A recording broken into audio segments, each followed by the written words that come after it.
você curte velocidade e quer saber tudo sobre o desempenho dos brasileiros que estão competindo nas pistas internacionais, seja muito bem-vindo ao podcast Mundo Afora, uma plataforma de conteúdo associada ao site F1 Mania. Esse é o nosso 4º episódio, depois do intervalo carnavalesco. Mas, assim como no 3º episódio, também vamos falar de título brasileiro no automobilismo internacional, o 2º nessa temporada. Depois de Igor Fraga vencer o torneio Toyota Racing Series, foi a vez de Marcos Gomes faturar o título da classe GT na Asian Le Mans Series, garantindo assim vaga nas 24 horas de Le Mans. O Endurance é um dos temas que eu vou abordar aqui com os também jornalistas especializados Leonardo Masson e Felipe Giacomelli. Léo, 2020 tá que tá para os pilotos brasileiros, hein? 2 meses, 2 títulos. Fala, Grum, Felipe, pessoal que tá acompanhando a gente. Melhor começo impossível. Depois do título do Igor Fraga lá na Toyota Racing Series, a gente teve aí o Marcos Gomes garantindo o título da classe GT da Asian Le Mans Series. É importante não só pelo título em si, sempre uma fatura a mais aí pro currículo dele, mas também por classificar a equipe dele, a UB Auto, para as 24 horas de Le Mans lá no meio do ano, lá em junho. Uma prova que ele vai participar e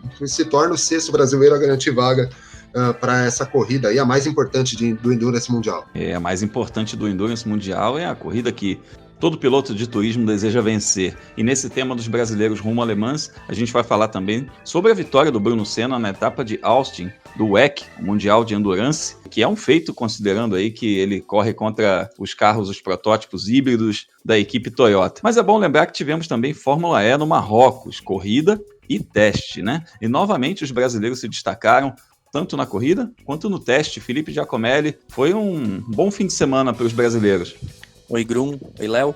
Olha, na Fórmula E os brasileiros saíram um pouquinho melhor nos testes do que na corrida. Na corrida a gente já vem batendo nessa tecla do Lucas de Graça sempre precisar fazer corridas de recuperação por causa do regulamento. Ele acaba largando um pouquinho mais atrás porque é sempre um dos primeiros a se classificar e aí na hora da prova tem que sair ultrapassando seus adversários. Ficou longe da luta pelo pódio e está na 5ª colocação no campeonato. Já nos testes, o Sérgio Sete Câmara foi muito bem, 2ª colocação, e quem sabe, né, daqui a pouco o futuro dele pode ser elétrico. Lembrando que ele também vai disputar etapas da Indy neste ano. A gente torce aí para que o Sérgio Sete Câmara tenha uma temporada aí bastante consistente depois desses 3 anos de Fórmula 2. E a gente vai falar ainda sobre a saga do Pietro Fittipaldi pela superlicença da Fórmula 1, que teve um capítulo bem interessante nos últimos dias, e também sobre esses promissores testes de pré-temporada dos pilotos brasileiros na Fórmula 2 e na Fórmula 3, as categorias que são preliminares da Fórmula 1. Chega mais, eu sou Alexander Grunwald do canal Fórmula Grum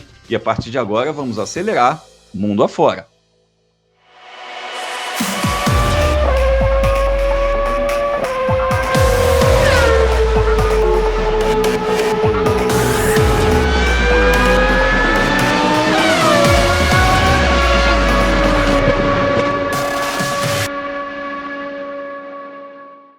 E a nossa viagem mundo afora começa pelo Bahrein, o circuito de Sakhir no Bahrein, que recebe o GP do Bahrein de Fórmula 1. Recebeu também nos dias 1, 2, 3 de março os testes de pré-temporada da Fórmula 2 e da Fórmula 3. A gente esteve testando aí pela Fórmula 2 o Pedro Piquet, o Felipe Drugovich e o Guilherme Samaia, todos estreantes na categoria, na Fórmula 2, e pela Fórmula 3 o Igor Fraga e o Enzo Fittipaldi, também estreantes na Fórmula 3, apesar deles terem disputado um campeonato de Fórmula 3 em 2019, foi a Fórmula 3 europeia, regional europeia, agora eles vão fazer parte da Fórmula 3 FIA, que corre como preliminar da Fórmula 1, junto com a Fórmula 2. Nesses 3 dias, os pilotos brasileiros tiveram desempenhos ali, é óbvio, né? Teste é teste, treino é treino, jogo é jogo. Eles tiveram desempenhos ali diferentes ao longo dos dias, mas deu ali para tirar um panorama muito interessante, principalmente ali Felipe Drugovich no último dia andou muito bem, Pedro Piquet andou bem, chegou a liderar um dos dias. Felipe Giacomelli, o que dá para a gente tirar desses primeiros contatos desses pilotos com os carros de Fórmula 2?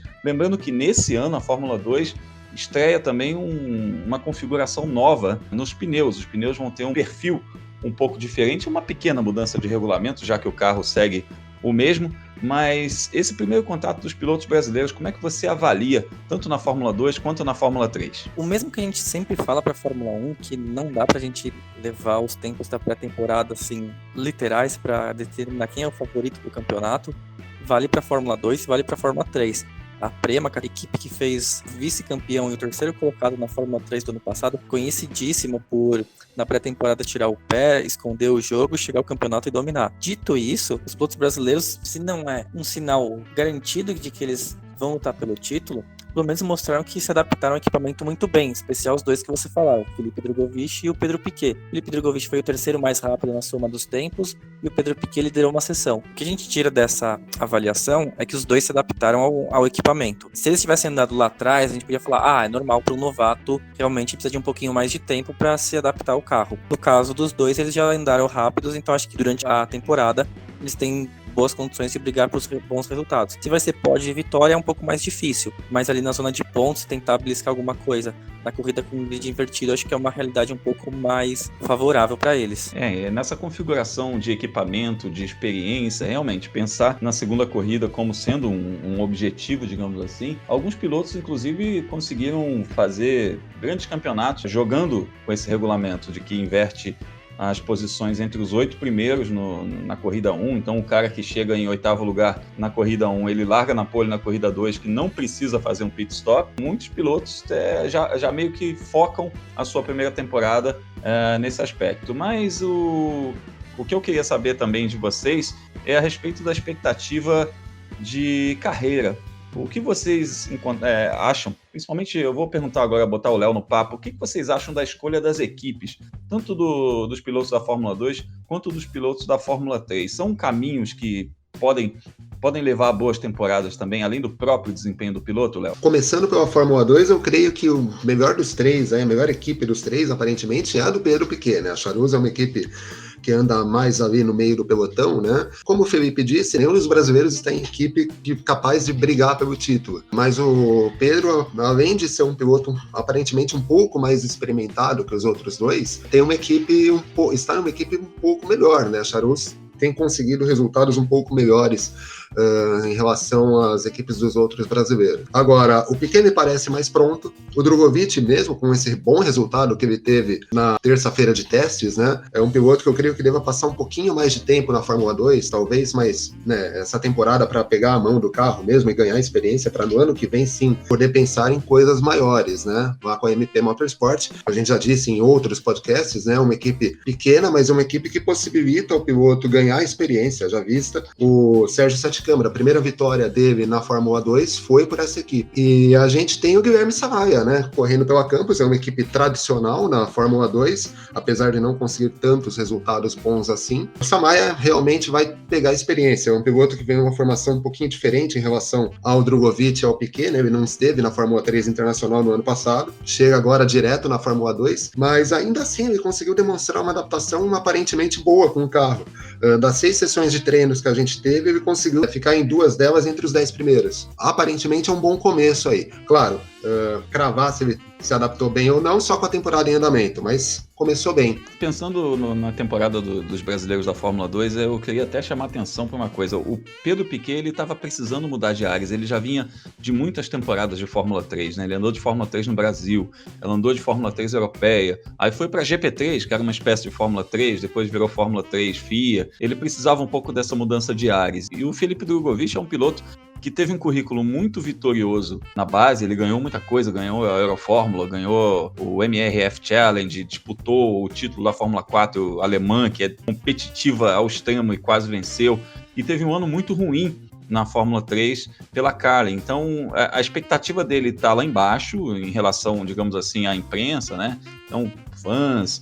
O pessoal não está olhando muito para o Drogovic nesse momento porque ele vem de um ano mais fraco em relação aos anos anteriores e a expectativa da equipe também não está. A gente sabe que é uma equipe que não é para ganhar campeonato, então eu acredito que pelo potencial real dele e o potencial do time, pode sair bem mais do que a gente espera num contexto aí de resultados, tanto para a MP Motorsport quanto para o Felipe Drogovic. Eu acredito que a gente vai ter um ano muito bom para os pilotos brasileiros na Fórmula 2. Bom, do Bahrein, viajamos então para Marrakech.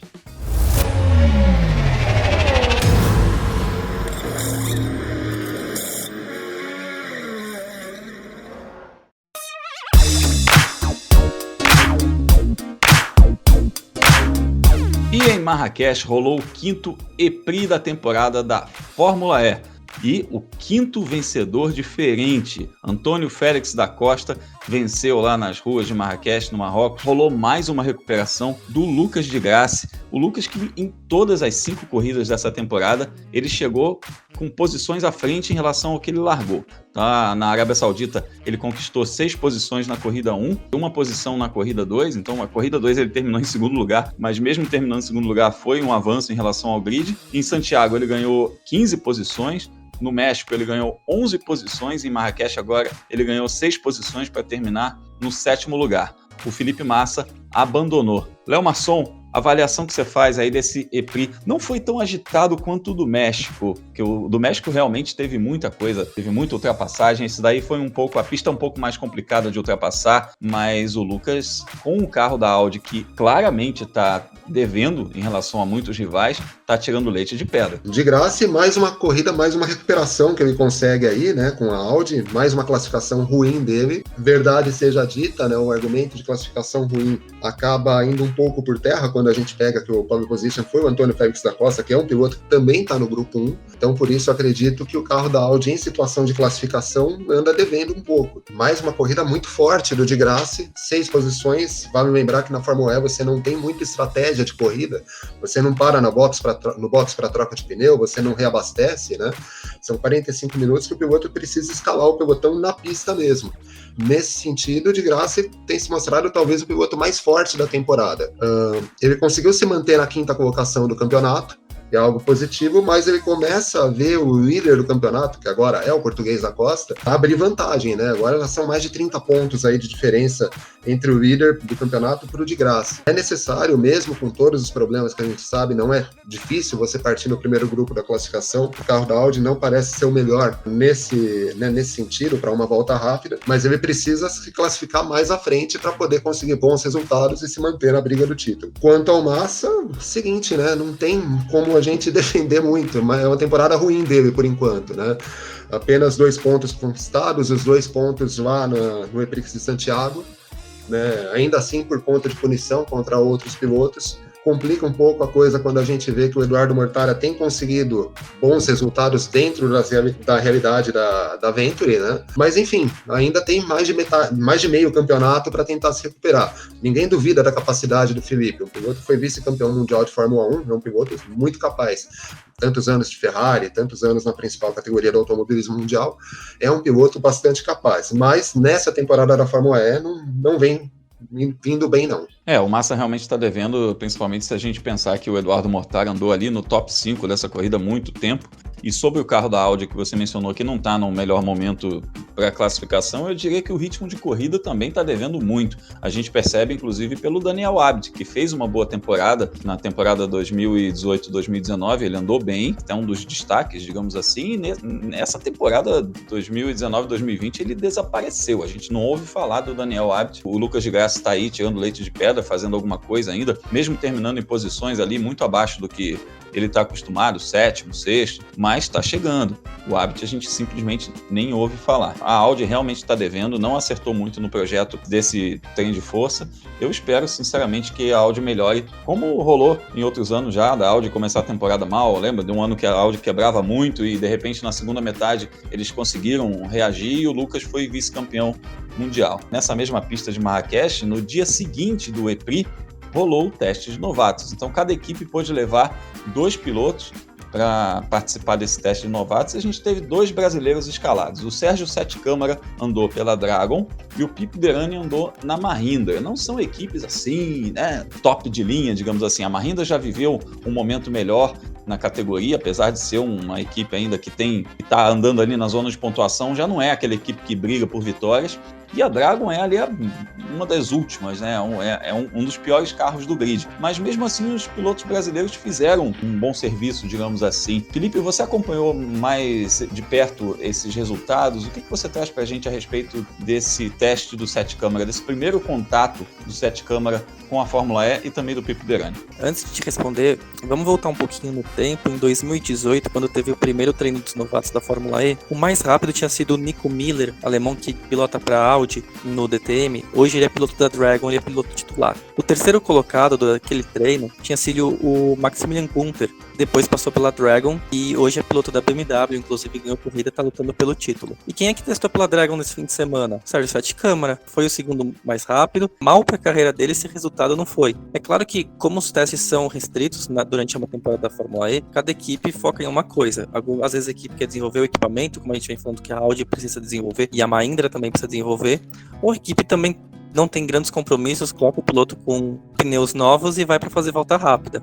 De qualquer forma, o Sérgio Sete Câmara, assim como o Nick Cassidy, que é o neozelandês que foi o mais rápido, para eles deram um ótimo cartão de visita e eu não ficaria nem um pouco surpreso se os dois estiverem no grid da Fórmula E na próxima temporada. Inclusive, dizem que o Sete Câmara já vai estrear na Fórmula E neste ano, porque em uma das corridas tem um choque de datas entre o DTM e o campeonato, né, dos carros elétricos. Acho que é o próprio Nico Miller que não vai poder correr e o brasileiro entraria na vaga dele. Quanto ao Pipo Derani, a volta, né, aos monopostos, o brasileiro que vem fazendo provas em protótipos e um pouco menos em carros GTs nesses últimos anos, ficou no meio do pelotão, deu para conhecer a categoria, andou na frente do companheiro dele, mas também o companheiro dele é um piloto um pouco mais fraco, a gente nunca ouviu falar. Sandejong, ele compete em carros de turismo, e junto com a própria Mahindra, que precisa, como um todo, evoluir, né? Acho que talvez a grande mudança que a gente teve foi a chegada das mais montadoras com relação ao começo da Fórmula E, a Mercedes, a própria BMW investindo mais, a Porsche e a Mahindra, a Audi acabaram ficando para trás. Lembrando, inclusive, que esse namoro do Pipo Derani com a Mahindra já é antigo. Ele, em 2018, já rolou esse papo do Pipo testar pela Mahindra. Houve, na época, até um rumor de que ele poderia assumir uma vaga de titular. Então, digamos que ele esteja ali cercando, né, essa vaga. Se pintar uma oportunidade, ele pode pintar também como titular, mas o Pipo está muito bem estabelecido nas corridas de endurance, ele pode fazer concomitantemente, como muitos pilotos fazem na Fórmula E, que também disputam o Mundial de Endurance, disputam o IMSA, nada impede dele fazer os dois campeonatos. E o Sérgio Sete Câmara está aí, né, nessa busca aí por novos ares, ele que conquistou a superlicença na Fórmula 2, ele fez 3 anos na Fórmula 2, conquistou a superlicença para a Fórmula 1, mas ele precisa se manter em atividade. Então vamos ouvir o Sérgio Sete Câmara sobre esse teste, saber o que ele achou dessa primeira experiência com carros elétricos. Um dia ótimo, experiência nova na Fórmula E, um carro completamente diferente de qualquer coisa que eu já dirigi, mas a equipe me passou bem as informações, eu vim melhorando durante o dia, não cometi grandes erros e o carro também não gerou muitos problemas. A gente conseguiu fazer bastante volta, testei todos os modos diferentes de corrida, de qualifying e também aquele attack mode que eles têm na corrida. Muda muito de um qualifying onde você tem 250 kW, né, que eu não sei exatamente qual que é a conversão em cavalaria, mas é bem alto. E na corrida onde você tem apenas 200. Muda muito todos os pontos de freada, a velocidade que você entra nas curvas e também o ponto que você tem que retomar a aceleração. Além da velocidade que você tem que retomar a aceleração, porque o motor está muito mais forte e tal. E depois na corrida também tem a parte de salvar energia. Você tem que levantar o pé do acelerador e deixar o carro rolar e depois apertar uma alavanca para regenerar energia e enfim. É toda uma outra arte por trás de pilotar e foi muito legal aprender tudo isso nesse dia aqui em Marrakech. E além de mais sair aqui com P2, é claro que é muito melhor do que sair com um resultado não tão competitivo. Então fico feliz e gostei da categoria. Com certeza a Fórmula E é um carro legal de pilotar e é o futuro. Boa, Serginho. E a gente está aqui na torcida, seja qual for o seu destino aí em 2020, estaremos na torcida, estaremos de olho onde você estiver competindo mundo afora. Do Marrocos, vamos viajar para Tailândia.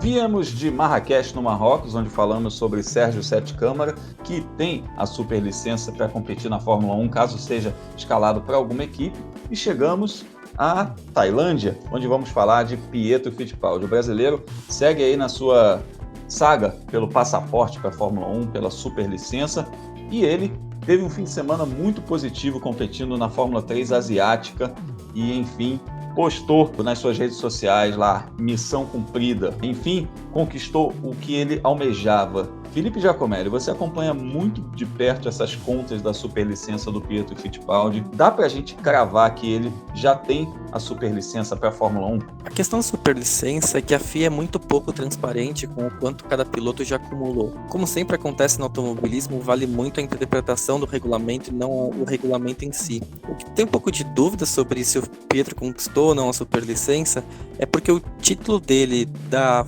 World Series foi em 2017. Se a gente ler a letra fria do regulamento, ele diz que assim, o piloto pode pedir a superlicença, vão ser verificados os resultados nos últimos 3 anos. Se for o ano atual, ele pedir agora, vai valer os resultados de 2020, 2019 e 2018. Aí os de 2017 não valem. Mas ele pode pedir com base nos 3 anos anteriores, 2019, 2018 e 2017. Aí tem todas as questões de interpretação. O ano de 2018 foi o ano que ele ficou machucado e perdeu boa parte da temporada. Será que esse ano vale entrar na conta? Quer dizer, se um piloto ele tá machucado por um acidente que não foi culpa dele, como no caso do Pietro não foi culpa dele, é justo que a carreira dele seja prejudicada por um acidente? E outra coisa, o título do Pietro da World Series veio em uma data, né, mais tarde no ano do que o início da Fórmula 3 asiática agora. O título foi no fim de novembro, a Fórmula 3 começou no começo de novembro. Então não se passaram 3 anos entre um e outro campeonato. Aí será que vale para a superlicença? Só a FIA pode esclarecer essas dúvidas, mas se o brasileiro está falando que a missão foi cumprida, eu acredito que ele sabe mais do que ninguém o que ele precisa fazer para chegar na Fórmula 1. Então, ao menos nesse primeiro momento, eu acho que vale acreditar nele e comemorar que ele conseguiu sim a superlicença. Aí agora também de falar que a superlicença é o primeiro passo, né? Aí ele vai ter que mostrar para a Haas, a equipe em que ele é piloto de testes na Fórmula 1, que ele merece uma vaga de titular, ou para qualquer uma outra equipe da categoria e disputar com todos os outros pilotos. Lembrando que Daniel Ricciardo não tem contrato para o ano que vem, Valtteri Bottas não tem contrato, Kimi Raikkonen acho que também não tem contrato, Sebastian Vettel não tem contrato, então pode acabar que um desses pilotos fique sem vaga em uma equipe boa e acabe indo para o meio do pelotão. São coisas diferentes, né? A superlicença, ela garante a você, digamos assim, uma habilitação para guiar na Fórmula 1, caso você seja chamado. Ela não garante uma vaga na Fórmula 1. Então muita gente fala assim que conquistou a superlicença, vai para a Fórmula 1. Não é tão simples assim. Com relação a essas contas, eu faço a minha interpretação, que o Pietro venceu um campeonato no fim de 2017, os pontos são válidos por 3 anos, e esses 3 anos, eles contam a partir daquele dia que ele venceu o campeonato. E agora ele venceu outro campeonato antes de completar esses 3 anos, e esses pontos também são válidos por 3 anos. Então, concomitantemente, ele tem sim os 40 pontos que ele precisa para obter a superlicença, para fazer o pedido junto à FIA para obter a superlicença. Sem contar também que ele tem bastante quilometragem com o carro da Haas nos testes da Fórmula 1, e isso certamente conta. Lembrando que a partir desse ano o piloto que fizer sessões de treinos de sexta-feira também vai contar pontos para a superlicença. Então a FIA está moldando esse regulamento ao longo dos últimos anos, aí, desde que implantou isso em 2017, a FIA está moldando esse regulamento, já mudou pontuações de categorias. Então acredito que haverá uma permissividade, digamos assim, em certos casos, que alguns casos vão ser analisados individualmente, que não vai ser só na frieza da letra, como você falou aí. Bom, vamos seguir torcendo aí pelo Pietro Fittipaldi, né? Para ele conquistar não só a superlicença, mas também para conquistar uma vaga na Fórmula 1. E queremos notícias dele em breve. Vamos ouvir Pietro Fittipaldi aqui no Mundo Afora. Seguiremos na Tailândia para o nosso próximo tema. Marcos Gomes, campeão da Asia Le Mans Series.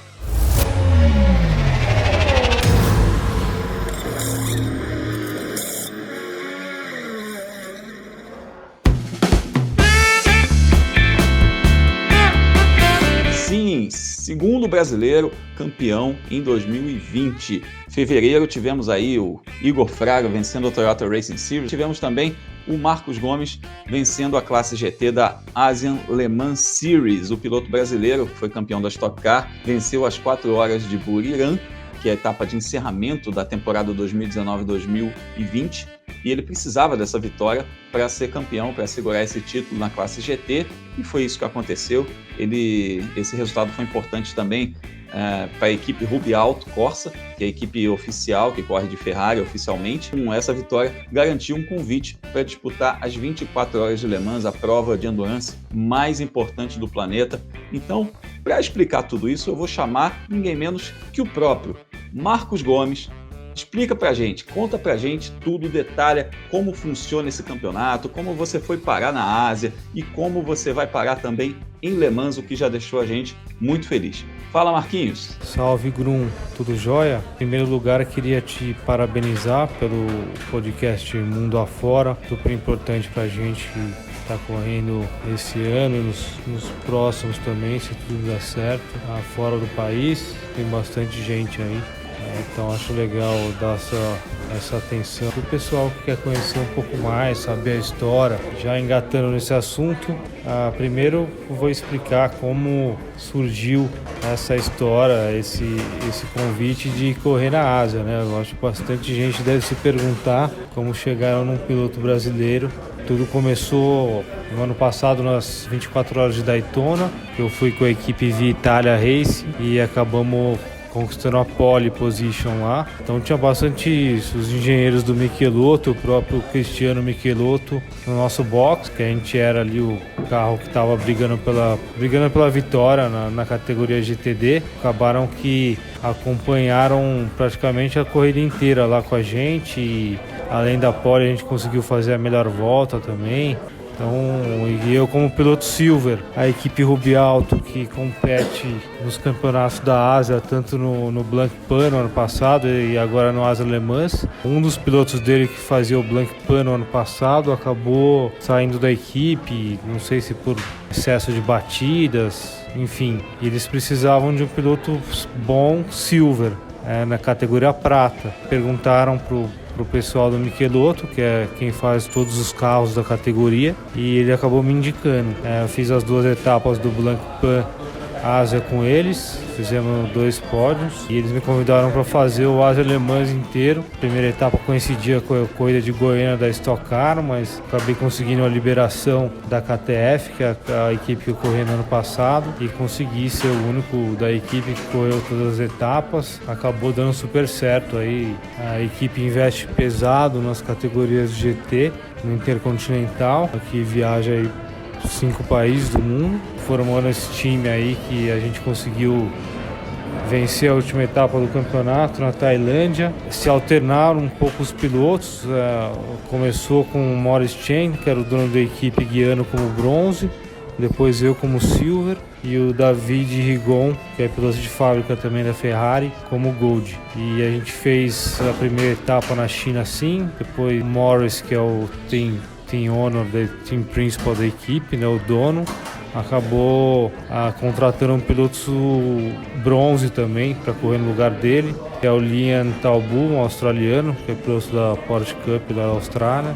Ele acabou indo super bem nessa etapa e a equipe acabou contratando ele para correr as 2 últimas. E na última etapa também teve clash, né, de convite de datas com a última etapa do WEC, lá no Circuito das Américas. Então eles acabaram contratando o Tim Slade, que era um piloto a ouro da Austrália, piloto que hoje está na Penske V8 australiana, também muito rápido, e foi quando a gente conseguiu vencer a última etapa.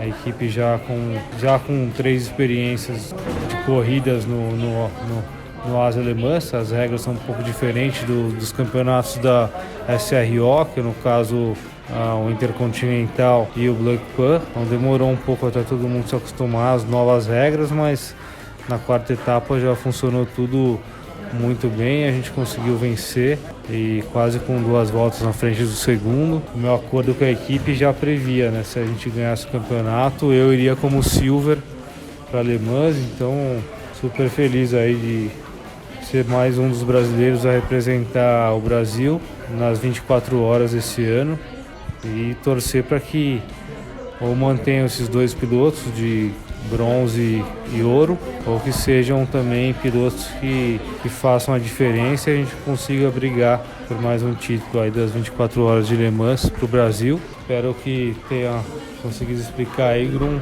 Parabéns pelo quadro.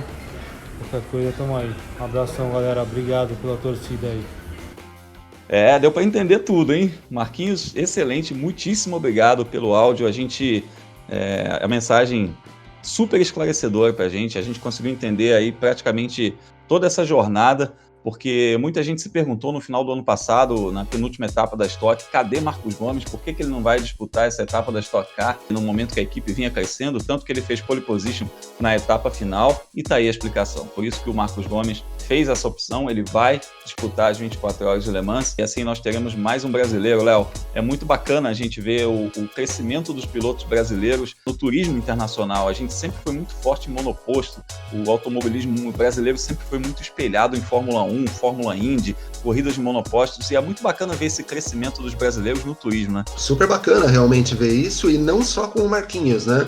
A gente já tem há alguns anos o Daniel Serra conseguindo bons resultados, vitórias em Le Mans, agora a gente tem aí o Felipe Fraga também correndo no exterior, até optando, né, por provas internacionais, né, por uma carreira internacional nesse tipo de corrida, e agora o Marcos Gomes também conseguindo um título importante, né, um título continental, num campeonato bastante importante, correndo de Ferrari, assim como acontece com o Daniel, piloto oficial da Ferrari, Marcos correndo por uma equipe privada, né, conseguindo esse resultado. Vai lembrar, um campeonato de poucas corridas, né, são apenas 4 provas, mas ele teve uma campanha muito forte, né, além da vitória lá em Buriram, na Tailândia, foram 2 segundos lugares. Conseguiu o objetivo do título, com esse título o convite para Le Mans, uma prova que os brasileiros vem ganhando força nos últimos anos, né, se falta a vitória geral para brasileiros nas 24 horas de Le Mans, a gente tem visto desempenhos cada vez mais fortes nas classes de Gran Turismo, não só em Le Mans, como em outras provas, tanto válidas pelo WEC quanto pela IMSA, como por exemplo as 24 horas de Daytona, as 12 horas de Sebring, enfim. É muito bacana e um filão diferente aí do que a gente sempre esteve acostumado no esporte a motor brasileiro, né? Toda a vida a gente teve os pilotos optando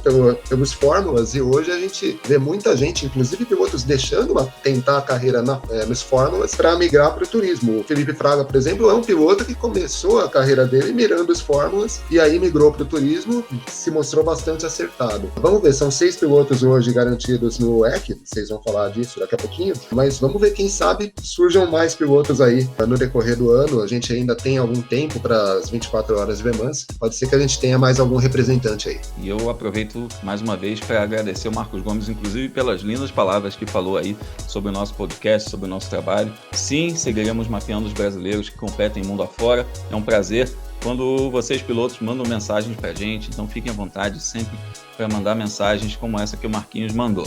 Bom, da Tailândia, viajaremos para os Estados Unidos.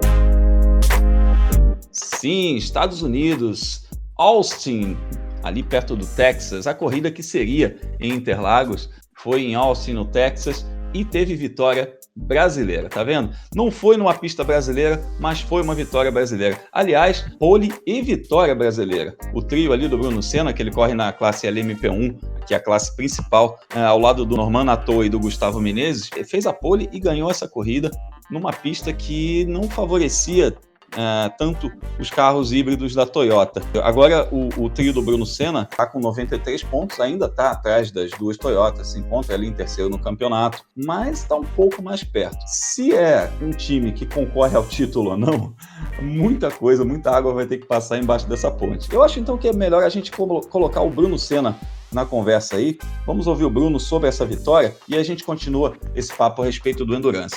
Fala, Bruno! Fala, Grum, beleza? Foi legal esse final de semana lá em Austin, uma pista que a gente gosta bastante. Uma pena que a gente não correu no Brasil, obviamente, mas a pista de Austin realmente favorece mais o nosso carro. Então, por essa perspectiva foi bom. Difícil a gente ter conseguido vencer em São Paulo, mas a gente conseguiu a vitória lá em Austin. Pole, volta mais rápida e tudo mais. Então, foi uma briga boa. A Toyota realmente estava com dificuldade de performance, especialmente no tráfego lá comparado com a gente. Eles tinham a vantagem do consumo de combustível, como eles sempre têm, mas a gente conseguiu, no ritmo mesmo, compensar por isso. O campeonato vai ser mais difícil, obviamente, porque a gente tem na próxima corrida em Sebring, a gente tem muito pouca chance de vencer.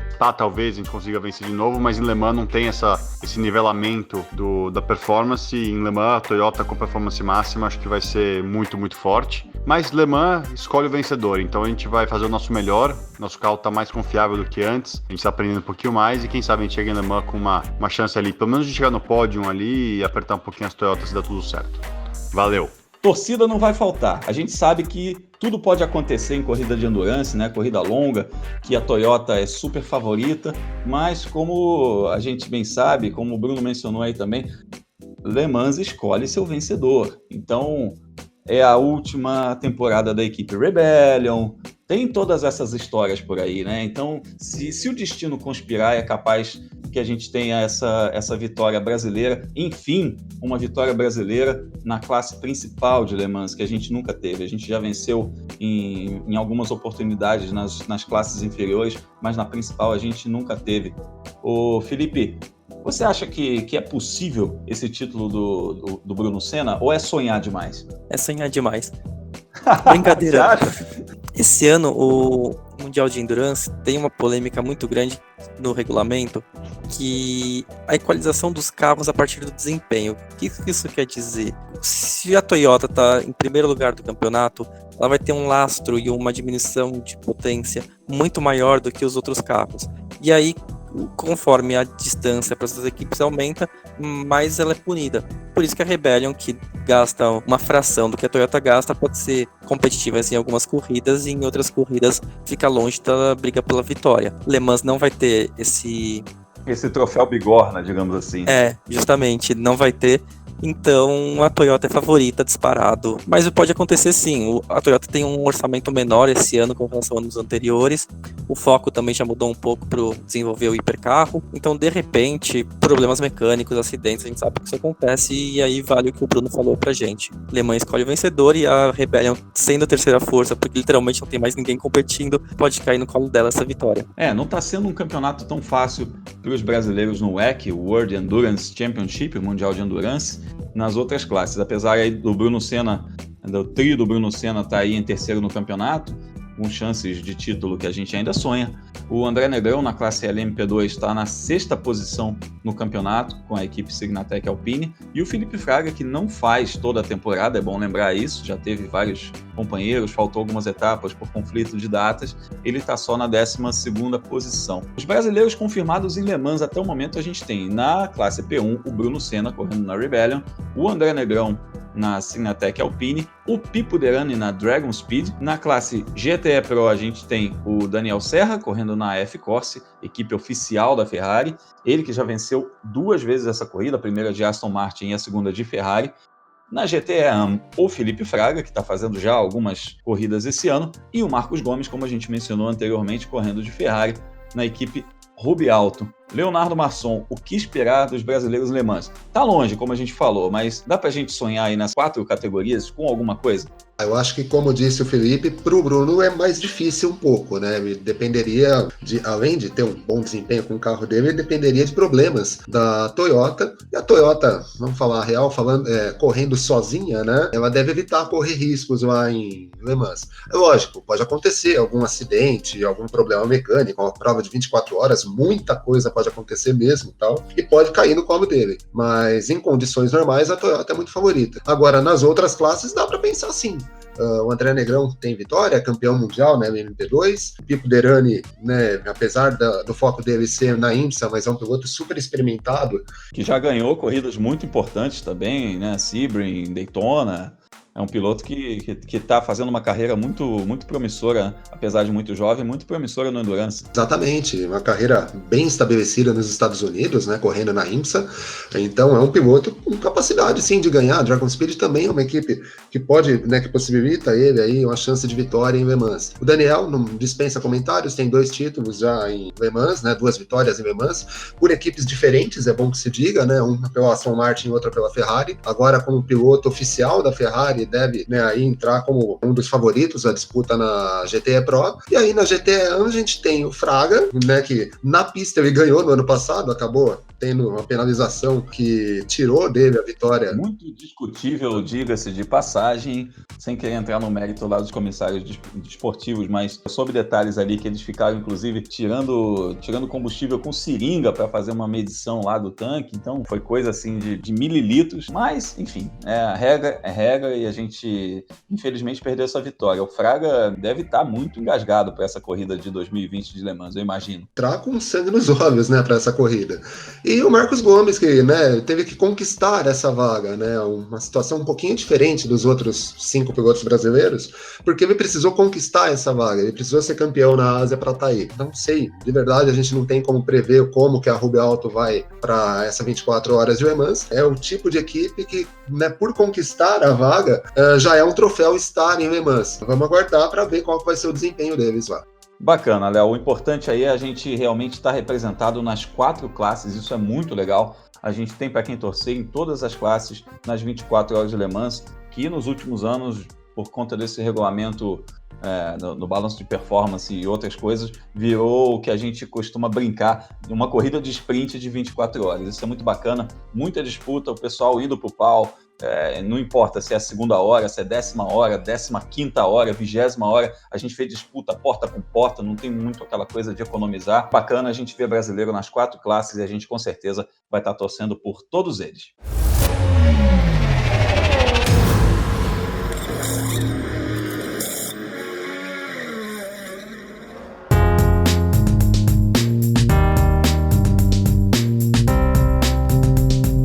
Antes de encerrar esse podcast, eu convido você a interagir conosco nas redes sociais e também a apreciar nossos conteúdos sobre esporte a motor. Felipe Giacomelli fala do mundo do automobilismo no blog World of Motorsport, no qual também faz a agenda da velocidade para você acompanhar resultados de corridas e as classificações dos principais campeonatos do planeta.